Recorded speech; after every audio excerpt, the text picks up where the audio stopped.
Professor Kethral's tentacles trembled as she accessed the final module of the Terran Historical Database.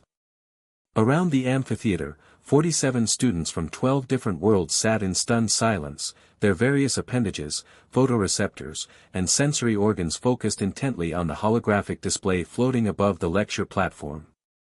Today we conclude our study of pre-contact Earth civilizations, Kethral announced, her voice carrying through the translation matrices embedded in each student's neural interface. I must warn you that this final section contains disturbing content. Vex, a crystalline being from the Andorian collective, vibrated at a frequency that indicated confusion. Professor, surely you exaggerate. We've already reviewed their primitive technological development and inefficient resource distribution systems. What could be more shocking than their wasteful economic models? Kethral's 3 eyes dimmed with what her species expressed as sorrow. Observe. The hologram shifted, displaying a timeline spanning Earth's recorded history. Red markers appeared at regular intervals, thousands upon thousands of them, stretching across continents and centuries. Each marker pulsed with data, casualty counts, weapon specifications, territorial disputes. By our calculations, Kethral continued, humans engaged in organized warfare for approximately 96.7% of their recorded history. They developed increasingly sophisticated methods of eliminating their own species. Zix, 9, a hive mind representative whose silver carapace reflected the hologram's glow, emitted a series of clicking sounds that registered as disbelief. This cannot be accurate. No species achieves spacefaring capability while simultaneously perfecting self-destruction. The data is verified through 17 independent archaeological surveys, Kethral replied. Observe their technological progression. The timeline zoomed in on the 20th century. Images flashed across the display, trenches carved into European soil, cities reduced to atomic shadows, mechanized armies clashing across continents.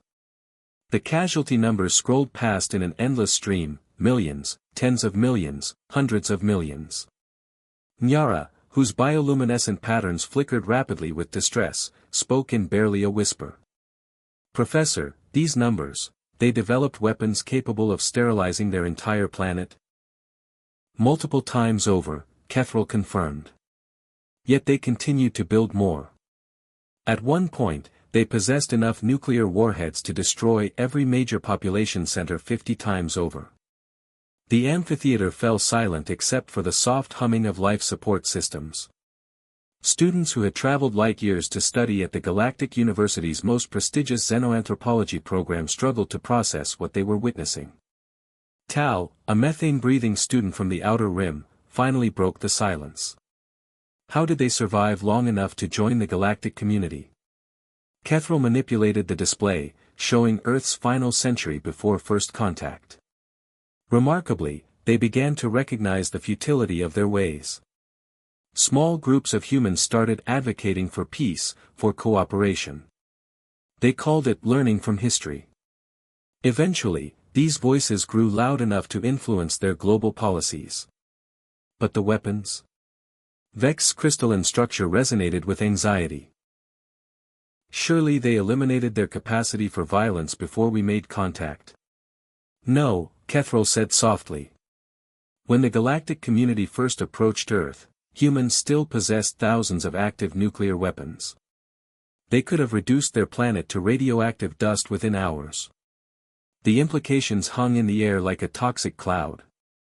These students, raised in civilizations that had evolved beyond physical conflict eons ago, were confronting a species that had nearly perfected the art of self-annihilation.